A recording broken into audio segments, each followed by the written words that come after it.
My name's Grace, and I used to think I had it all figured out.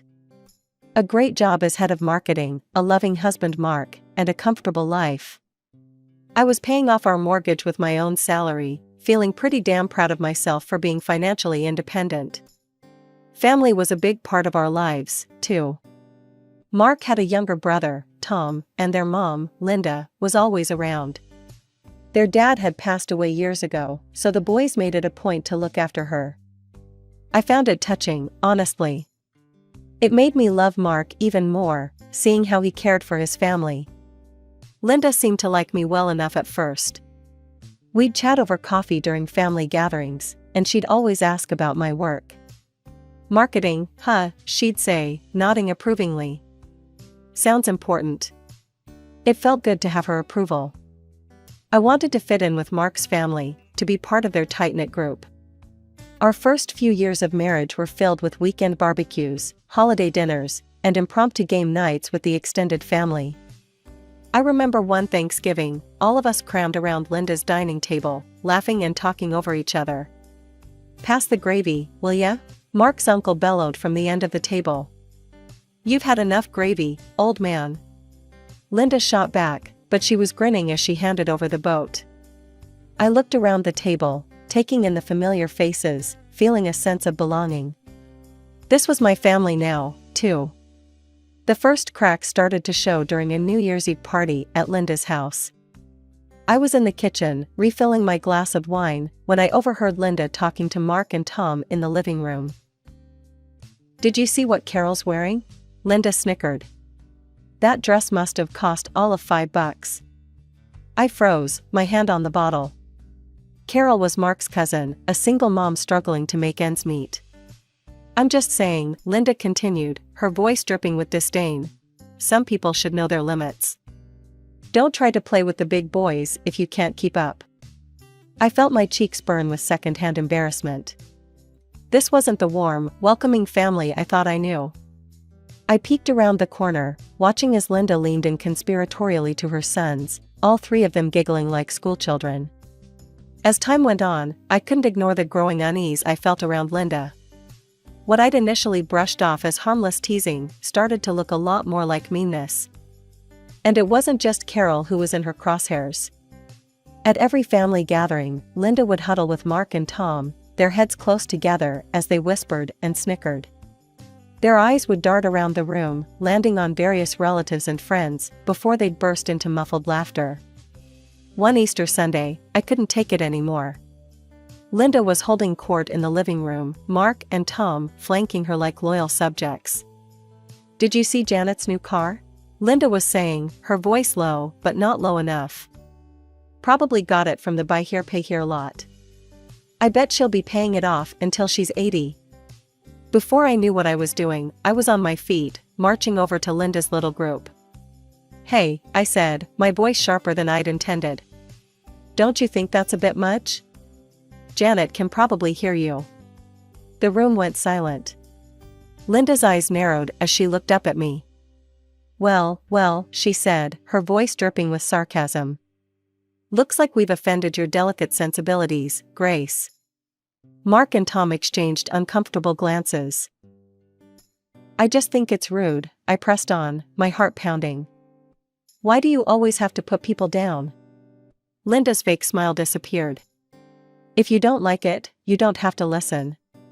Why don't you go sit somewhere else?" I felt like I'd been slapped. I looked at Mark, expecting him to back me up, but he just stared at the floor. "Fine," I said, my voice tight. "I will." From that day on, family gatherings became a special kind of hell. I'd sit alone, nursing a drink, while Mark stuck to his mother's side like glue. He'd throw me apologetic glances now and then, but he never came to sit with me. "Why don't you ever stand up to her?" I asked him one night after a particularly awful dinner. Mark sighed, running a hand through his hair. "She's my mother, Grace. What do you want me to do?" "I want you to tell her she's being cruel. I want you to have my back." But he never did. And slowly, I started finding reasons not to go to these family events. Work emergencies, migraines, anything to avoid the cold stares and whispered insults. Then, just when I thought things couldn't get more complicated, life threw me another curveball. I was pregnant. I stared at the little plastic stick in my bathroom, my heart racing. 2 pink lines. Clear as day. "Mark," I called out, my voice shaky. "Can you come here?" He appeared in the doorway, his face concerned. "What's wrong?"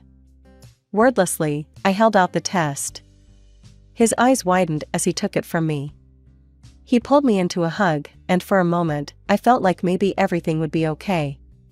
Maybe this baby would bring us closer together, heal the rifts that had been growing between us. But life had other plans. The pregnancy was rough from the start. Constant nausea, dizziness, and a perpetual threat of miscarriage kept me on edge. My doctor put me on bed rest, which meant working remotely. As the weeks went by, my condition worsened. My eyesight started to deteriorate rapidly, a rare complication that my doctor said could be temporary, but might also be permanent. Squinting at my laptop became impossible. With a heavy heart, I had to quit my job. I needed Mark more than ever, but he seemed to be drifting away. He'd come home late from work, citing extra projects or drinks with colleagues. More often than not, I'd fall asleep alone, the echo of the front door closing jolting me awake in the middle of the night. The day of my C-section arrived faster than I expected. My eyesight had worsened to the point where the doctors insisted on the procedure. Natural birth was just too risky. As I lay on the cold operating table, my heart raced with a mix of excitement and fear. "Where's Mark?" I asked the nurse, my voice trembling. She gave me a sympathetic smile. "Your husband's in the waiting room, dear. He said he'd rather stay there."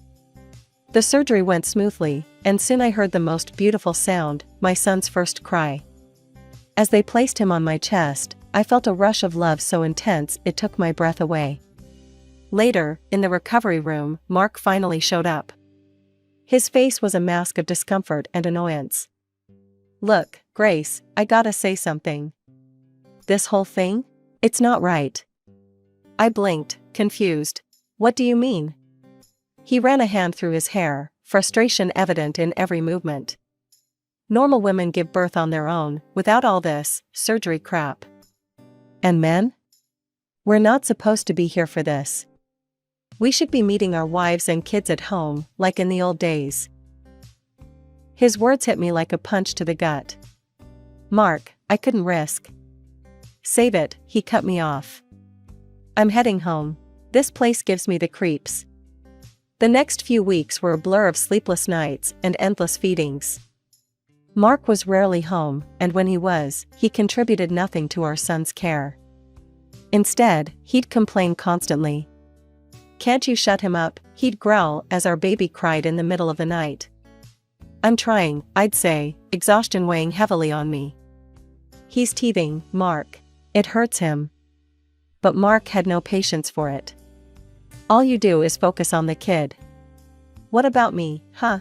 What about our sex life?" I'd stare at him in disbelief.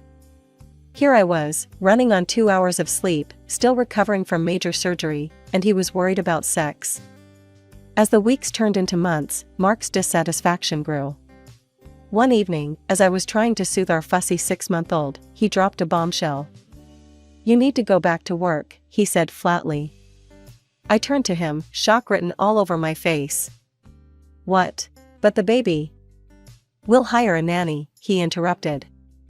"We can't keep living like this, Grace. We need the money." I wanted to argue, to tell him that our son needed me, that I wasn't ready. But the determined look in his eyes told me it was pointless. So, with a heavy heart, I started job hunting. Finding work with my compromised vision wasn't easy.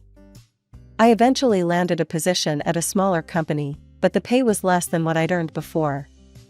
When I told Mark, his reaction was predictably negative. "That's it?" he scoffed. "We're paying a nanny for this?" I felt tears pricking at my eyes. "I'm doing my best, Mark. It's not easy with my eyesight." "Excuses," he muttered, walking away. And so began my new reality, rushing to work each morning, guilt gnawing at me as I left my baby with the nanny, struggling through the day with my limited vision, then coming home to a resentful husband and a child who needed me.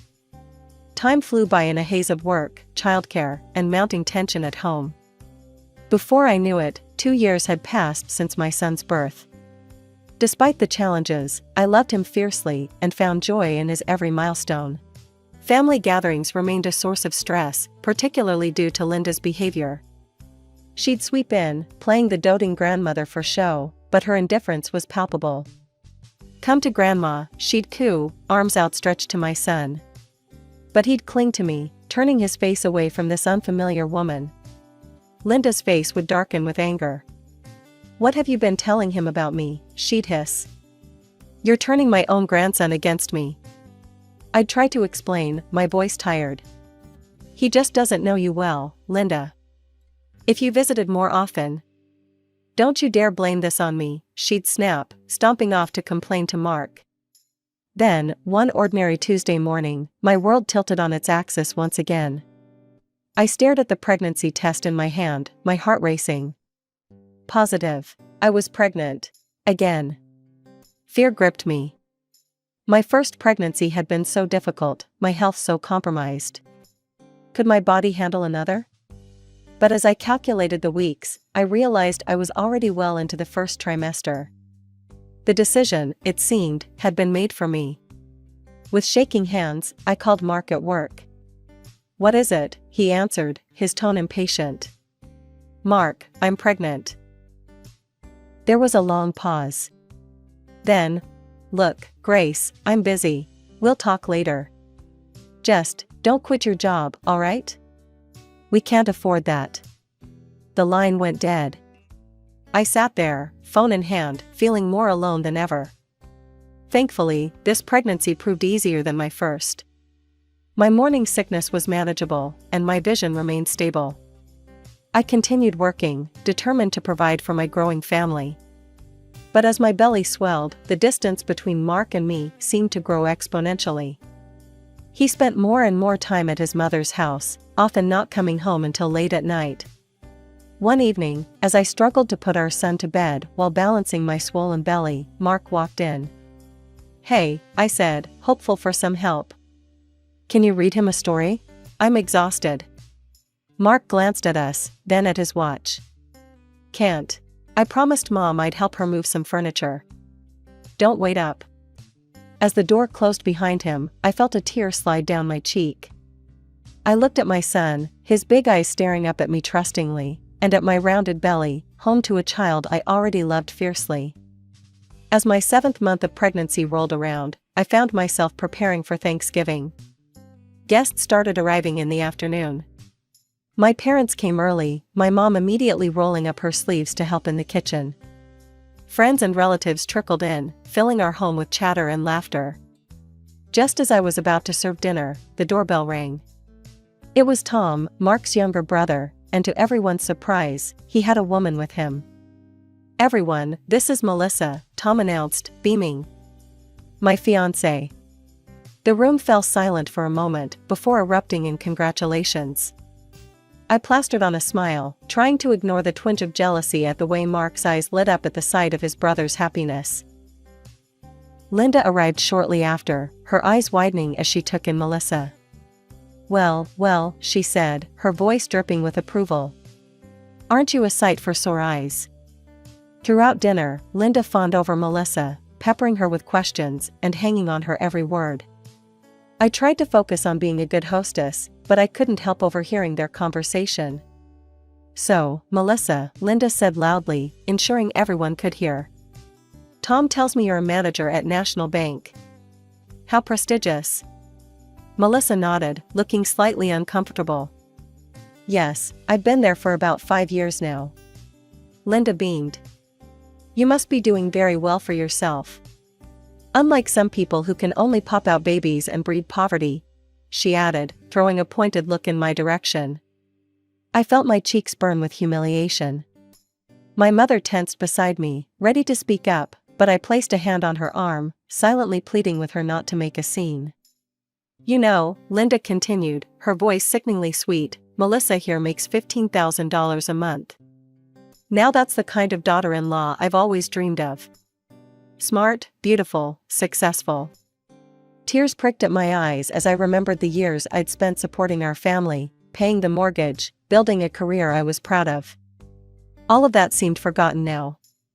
I think we should continue this lovely evening somewhere more suitable, Linda announced, standing up. Melissa, dear, why don't we all go to that new restaurant downtown? My treat, of course. Before I could process what was happening, Linda, Mark, Tom, and Melissa were heading for the door. Mark didn't even glance back at me as they left.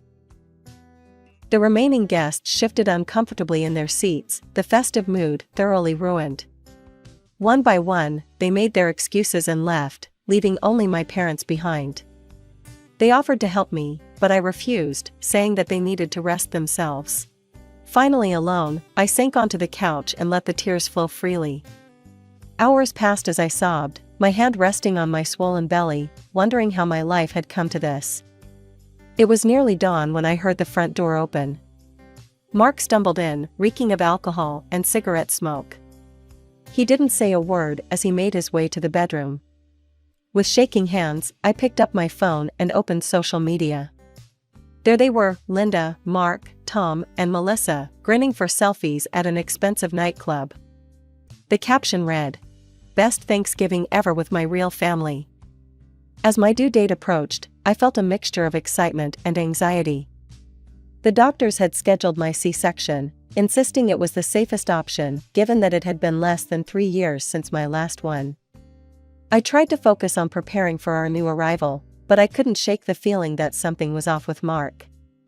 One chilly winter afternoon, I found him unpacking bags full of summer clothes. "What's all this?" I asked, puzzled. Mark shrugged, barely meeting my eyes. "Just saw a good sale. Thought I'd update my wardrobe." It didn't make sense, but with the impending birth occupying my thoughts, I pushed my suspicions aside. I'd been meticulously saving money in a separate account, determined to take a couple of months off work to recover and bond with the new baby. My workplace had approved 2 months of unpaid leave, which was a relief. I'd set aside enough for the mortgage, bills, and even a babysitter for our 3-year-old. For once, I felt prepared. 3 days before my scheduled C-section, chaos erupted. I was resting on the couch when Mark burst through the door, Linda hot on his heels. "Hurry up," Linda barked as Mark rushed to our bedroom. I struggled to my feet, waddling after them. Mark was throwing clothes into a suitcase, the summer clothes he'd bought. "Mark?" I said, my voice rising with panic. "What are you doing?" He barely glanced at me. "Tom's getting married in Hawaii. We're all going." The world seemed to tilt beneath my feet. "What? But my C-section is in 3 days. Who's going to take care of our son?" Mark zipped up his suitcase, finally meeting my gaze with cold indifference. "You'll manage. You always do." Before I could respond, he brushed past me, Linda ushering him out. The door slammed, leaving me in stunned silence. Reality crashed over me like a tidal wave. I scrambled for my phone, hands shaking as I checked our joint account. Empty. All the money I'd saved, gone. With trembling fingers, I dialed Mark's number. He answered on the final ring. "What?" he snapped. "The money," I choked out. "All our savings. Where is it?" There was a pause, then a cold laugh. "We needed it for Tom's wedding gift. Don't be so greedy, Grace." The line went dead. A sharp pain lanced through my abdomen. I looked down in horror to see a puddle forming at my feet. My water had broken. Panic seized me. I couldn't go into labor now. The risk to my previous C-section scar was too great. With one hand on my belly and the other clutching my phone, I called emergency services.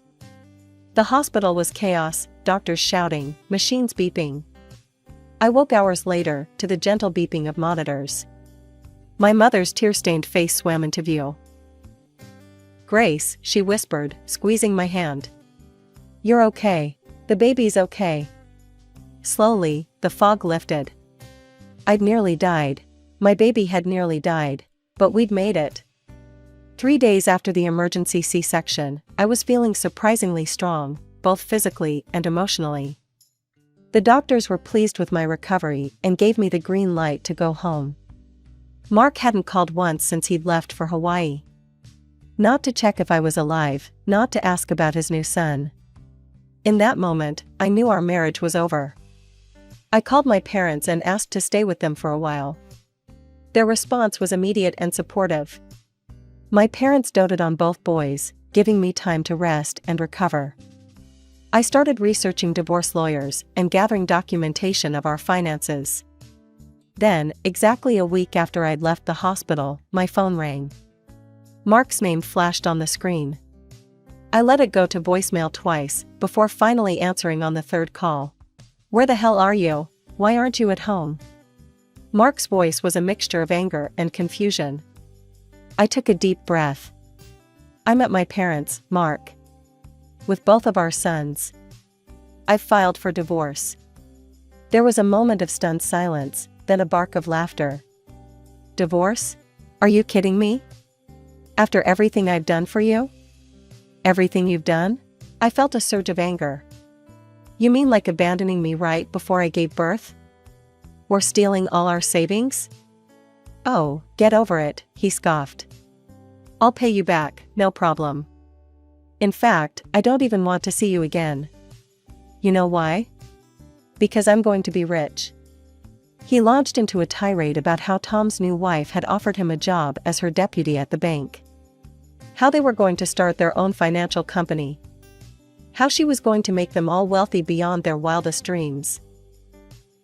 "You never believed in me, Grace," he spat. "You always shot down my ideas, always held me back. Well, guess what? I'm free now. And you? You're just a loser who can't see potential when it's right in front of her." The divorce proceedings moved quickly. To my surprise, Mark didn't contest anything. He returned the money he'd taken from our accounts and agreed to pay alimony. When it came to the house, I had years of mortgage statements proving I'd been the one making payments. The judge awarded it to me without hesitation. The day I returned to my house with the boys, Mark was there, packing up the last of his things. He sneered as I walked in, the baby in my arms and our toddler holding my hand. "Enjoy this dump while you can," he said, hefting a box. "I'll be in a mansion soon, swimming in cash. You'll see what you missed out on." As he walked out the door, I felt a weight lift off my shoulders. The house suddenly felt bigger, brighter. A year and a half had passed since the divorce. Life had settled into a new normal for me and my boys. I'd returned to work, finding a balance between my career and motherhood. It wasn't always easy, but we were happy, healthy, and thriving. One ordinary Tuesday, my phone buzzed with a news alert. As I read the headline, my jaw dropped. "Local banker exposed as fraud, leaves family in ruins." The article detailed a shocking scandal. Melissa, Tom's wife, had been running an elaborate con. She'd convinced Mark, Tom, and Linda to take out massive loans to fund a non-existent financial company. They'd even mortgaged Linda's house, pouring every penny they had into this imaginary venture. But Melissa wasn't a banker at all. The office she'd shown them was a short-term rental, a prop in her elaborate scheme. She'd disappeared with millions, leaving behind a trail of forged documents and broken dreams. To make matters worse, I discovered they'd taken out an additional loan to fund Tom and Melissa's lavish Hawaiian wedding, the very event Mark had abandoned us for. As I read on, a mix of emotions washed over me. Shock, confusion, and, I'll admit, a twinge of satisfaction. The consequences were severe. Unable to repay their debts, they lost everything. Linda's house, their cars, even their personal belongings, all seized by creditors. They were left with nothing but mountains of debt. I heard through the grapevine that Linda had been forced to take a job as a cashier just to afford a tiny apartment and groceries. Mark and Tom were in similar straits, their dreams of wealth and success shattered. I was beyond grateful that I divorced Mark when I did. My children and I were safe, unaffected by the financial disaster that had befallen my ex-husband's family. Just when I thought I'd put it all behind me, my phone rang. Linda's number flashed on the screen. Against my better judgment, I answered. Grace? Linda's voice was small, a far cry from her usual imperious tone. We need your help. She launched into a plea, asking if they could stay with us. The children need their father and grandmother, she insisted. You can't leave family in trouble. I took a deep breath, memories flooding back, of Thanksgiving humiliation, of being abandoned before my C-section, of the countless times they'd belittled and dismissed me. Family? I said, my voice steady. You weren't concerned about family when you left me alone, pregnant, and in danger. You weren't concerned about family when you stole my savings. You weren't concerned about family when you called me a loser. Linda started to protest, but I cut her off. I'm sorry you're in this situation, Linda. But I'm not responsible for the choices you, Mark, and Tom made. My priority is my children, and I won't expose them to the chaos you've created. Please don't contact me again. I hung up, then immediately blocked her number. As I set down the phone, I felt a weight lift off my shoulders. It was done. Truly done.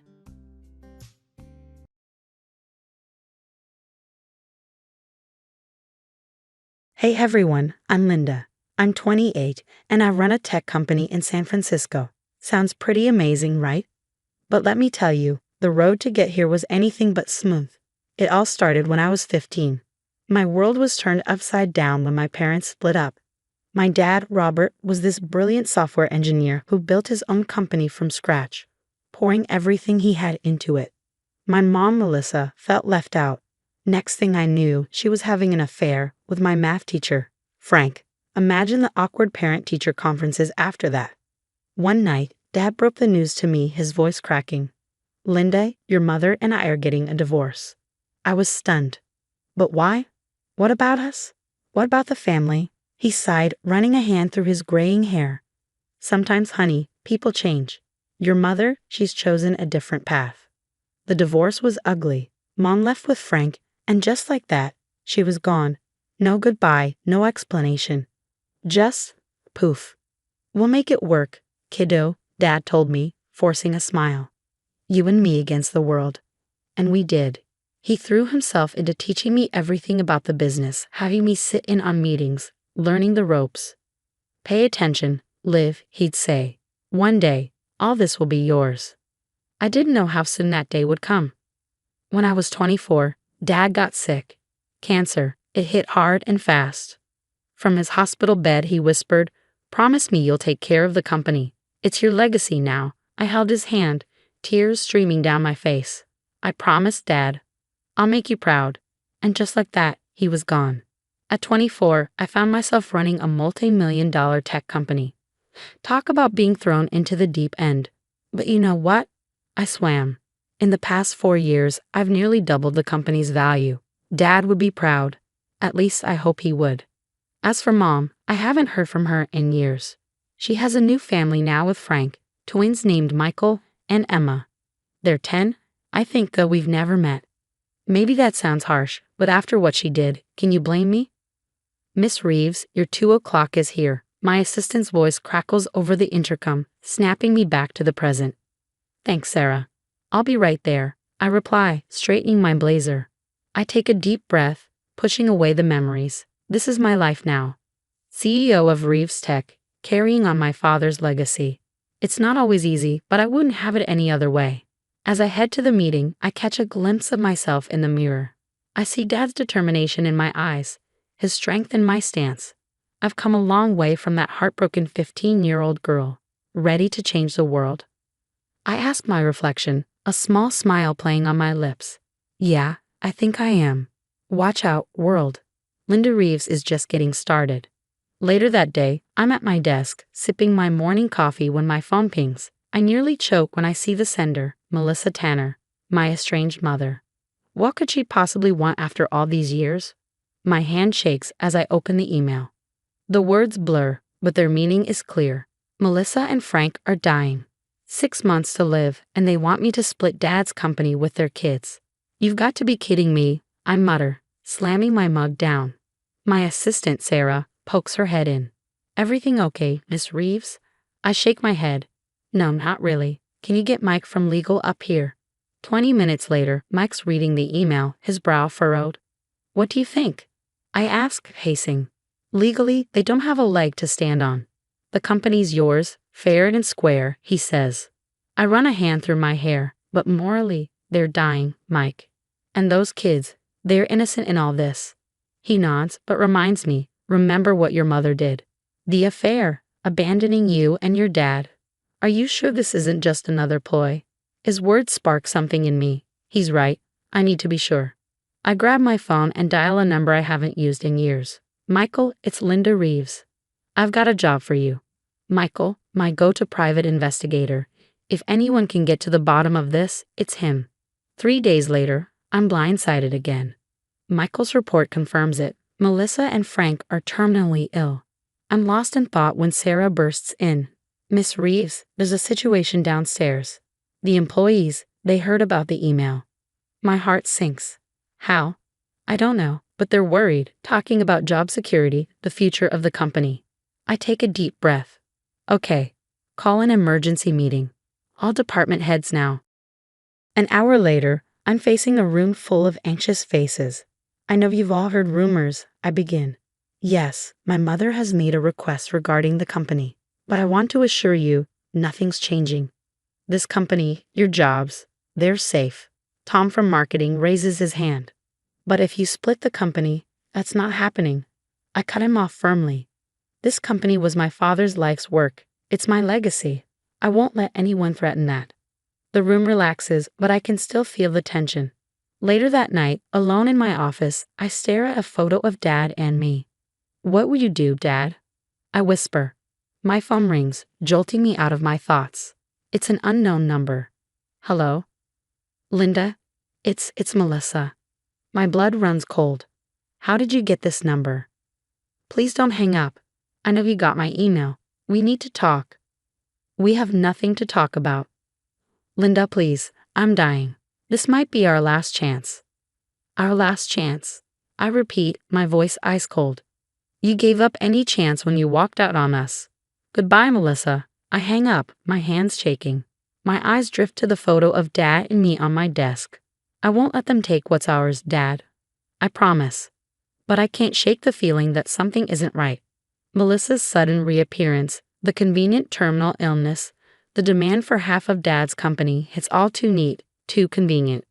I pick up my phone again and dial Michael, my private investigator. I need you to dig deeper, way deeper. Go back to before the divorce. I want to know everything. A week later, I'm sitting in my office, staring at the files Michael sent over. My hands shake as I open the first one. No, this can't be right. But it is.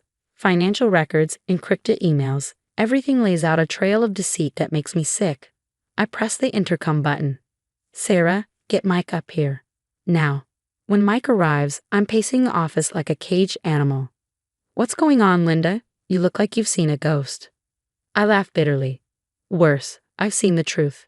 I shove the files at him. His eyes widen as he reads. Holy, is this for real? Frank was embezzling, and your mother, she knew. I nod, clenching my jaw. Not just knew, she helped. They were planning to push Dad out and take over the company. Mike whistles under his breath. This changes everything. Their claim on the company, it's not just baseless, it's fraudulent. I need to confront them, I say, reaching for my phone. But Mike grabs my arm. Whoa, slow down. We need to be smart about this. If we play our cards right, we can shut them down for good. I take a deep breath, trying to calm the rage boiling inside me. You're right. What do you suggest? We spend the next few hours plotting, and by the end, I feel a glimmer of hope for the first time since this mess started. The next day, I call Melissa. Linda, I'm so glad you called. Have you thought about our request? I force myself to keep my voice steady. I have. In fact, I'd like to meet to discuss the terms. There's a triumphant note in her voice that makes me sick. That's wonderful, darling. When and where? Tomorrow, my office. Bring Frank and the kids. After hanging up, I call Michael. I need you here tomorrow. Bring everything you've got. The next day, I stand at my office window as they arrive.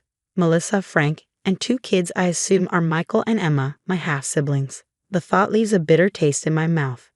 Linda, darling, Melissa coos as she enters. It's been too long. I fix her with a cold stare. Not long enough, apparently. Frank steps forward, putting on a mask of concern. Linda, I know this is difficult, but we're family. Family? I spit out the word. Is that what you call it when you steal from your family? When you plot to ruin them? The color drains from their faces. Melissa recovers first. I don't know what you're talking about. We're here about the future, not the past. I give her a humorless smile. Up with the past is very relevant, especially when it involves fraud, embezzlement, and conspiracy.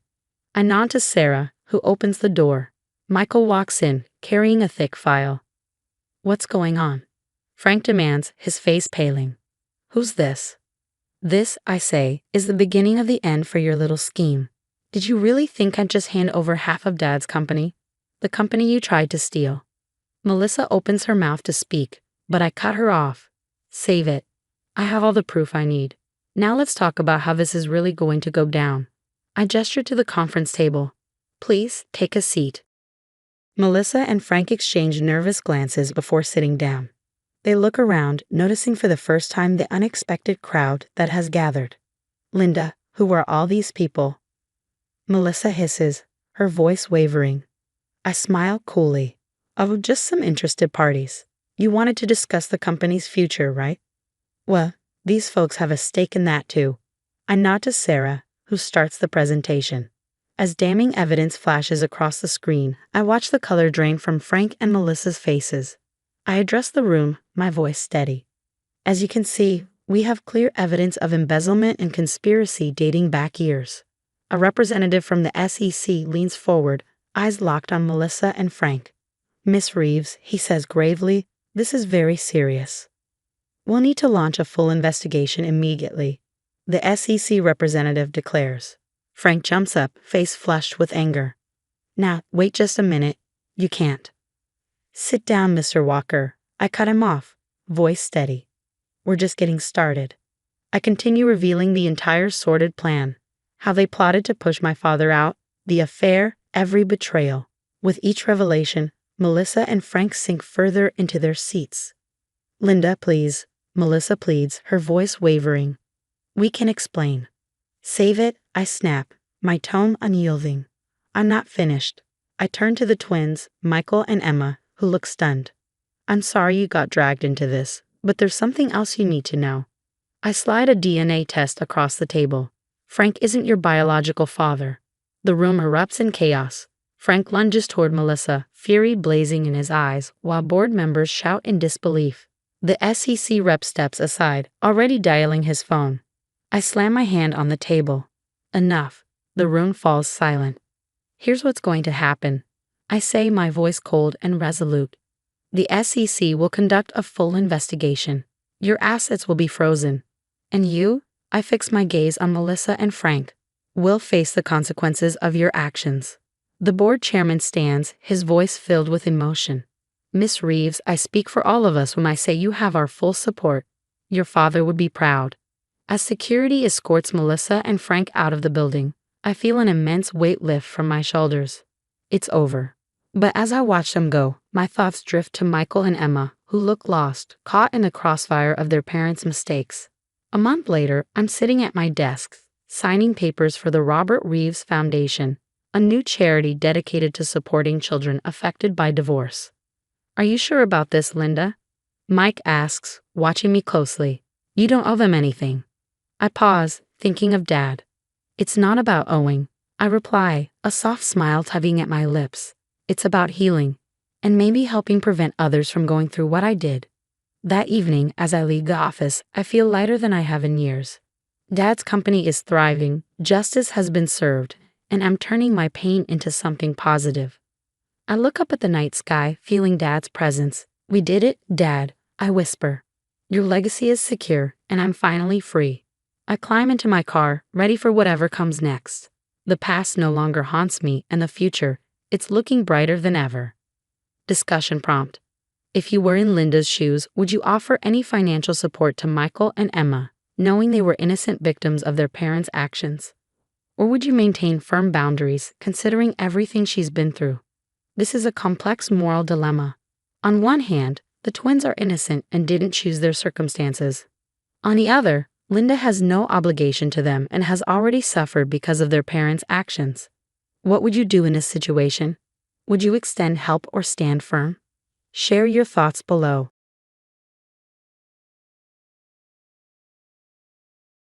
Hey there, I'm Hazel.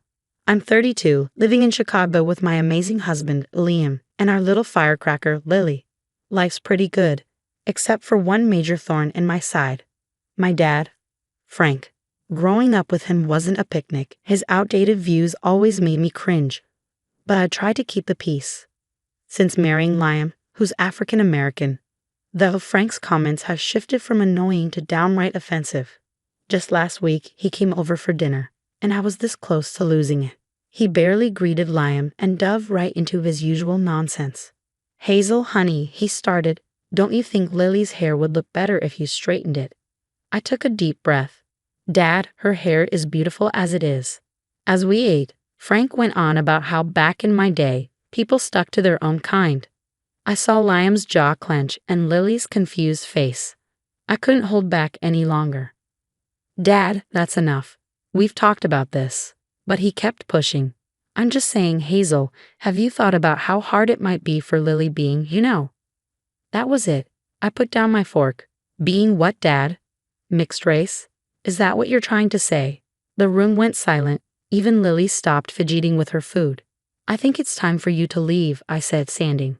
Until you can respect my family, all of us, you're not welcome here. Frank looked stunned, like he couldn't believe I was standing up to him. But Hazel, I'm your father. Then start acting like one, I snapped. After you left, I broke down. Liam held me while Lily asked why Grandpa was so mean. It broke my heart. Later that night, I called my mom, Linda. She divorced Frank years ago but tries to keep the peace for my sake. Oh honey, she sighed when I told her, I'm so sorry. You did the right thing. The next day at work, my best friend and coworker, Jenna, could tell something was up. Spill it, Thompson. What's wrong?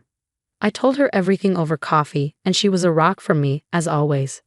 Hazel, listen to me. You're protecting your family, and that's what matters. She was right, of course, but it didn't make things any easier.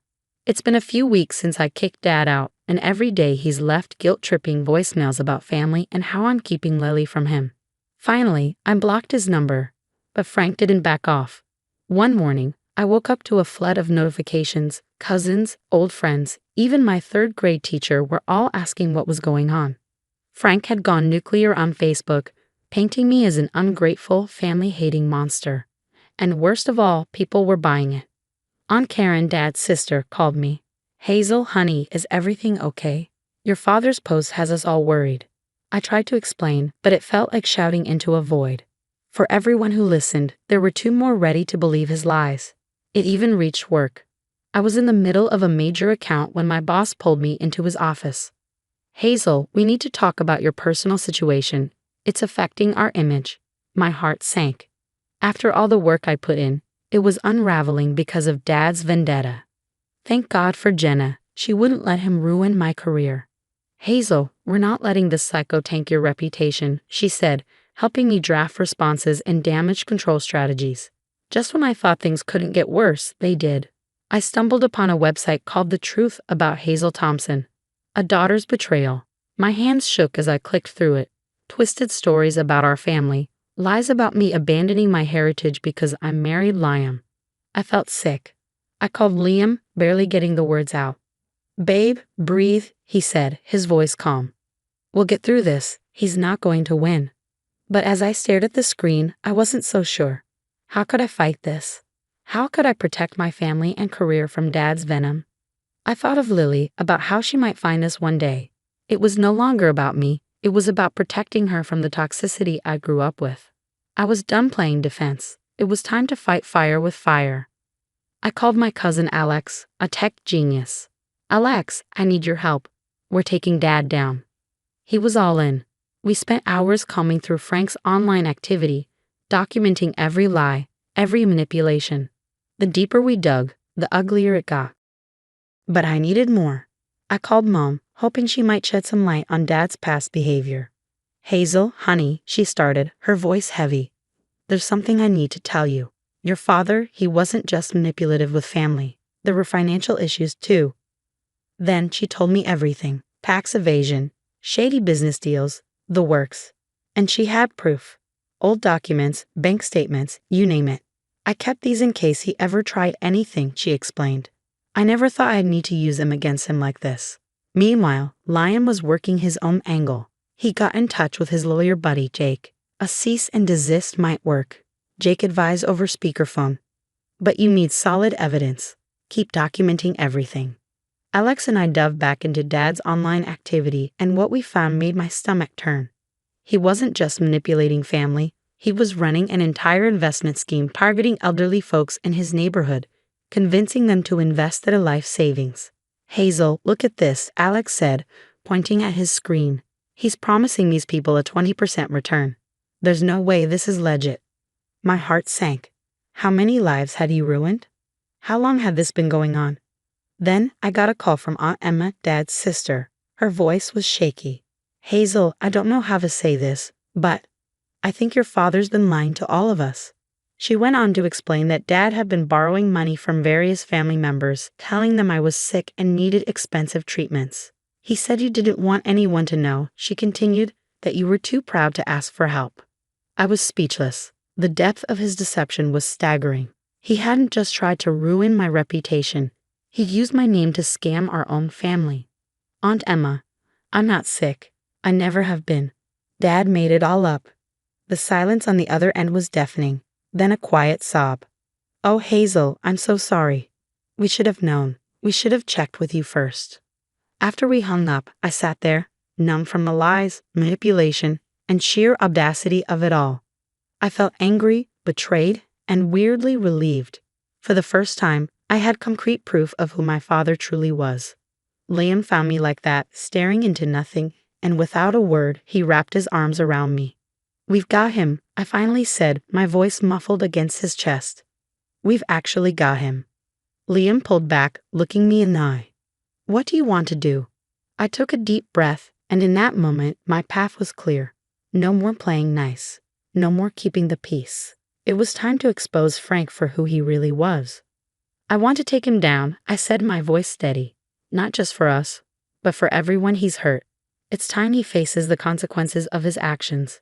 Liam nodded, a determined look in his eyes. "Then that's what we'll do. Together." I took another deep breath, my finger hovering over the post button. This was it, the moment of truth. I'd spent days crafting my statement, making sure every word was precise, every claim backed up with solid evidence. "You've got this, babe," Liam said, squeezing my shoulder. But I wasn't done yet. With Alex's help, I compiled all the evidence of Dad's financial schemes and sent an anonymous tip to the authorities. It felt strange, turning in my own father, but I kept reminding myself of all the people he'd hurt. Then, one morning, my phone exploded with notifications. Dad had been arrested for fraud and tax evasion. The story was everywhere. "Hazel, have you seen the news?" Jenna's voice was electric with excitement on the phone. "They're saying your dad could face serious jail time." It was surreal. Part of me felt guilty, but a bigger part felt relieved. The truth was finally out, and soon the apologies started rolling in. Old friends, distant relatives, all of them were reaching out, expressing regret for having believed Dad's lies. Each message felt like a mix of vindication and sadness. "I'm so sorry, Hazel. I should have known better," my cousin Tom wrote. "Your dad always had a way of twisting things." Dealing with the fallout wasn't easy. I began seeing a therapist, trying to work through the years of manipulation and emotional abuse that had marked my relationship with my father. "It's okay to feel conflicted," my therapist, Dr. Chen, assured me. "He's still your father, but you did the right thing." Through it all, Liam and Lily were my rocks. Lily might not have understood everything, but she knew when Mommy was sad. Her hugs always made things a little brighter. As the months passed, life started to feel normal again. Then came the company gala, And with it, some unexpected news. The big account I thought I'd lost was back on the table. To Hazel Thompson, my boss announced, raising a glass, who not only landed the Peterson account but showed us all what true integrity looks like. I looked around the room, seeing Liam's proud smile, Jenna's enthusiastic thumbs up, and the supportive faces of my colleagues. I felt overwhelmed with gratitude. Later that night, sitting on our couch, I scrolled through old photos on my phone and came across one of Dad and me from my college graduation. For a moment, I hesitated, memories flooding back.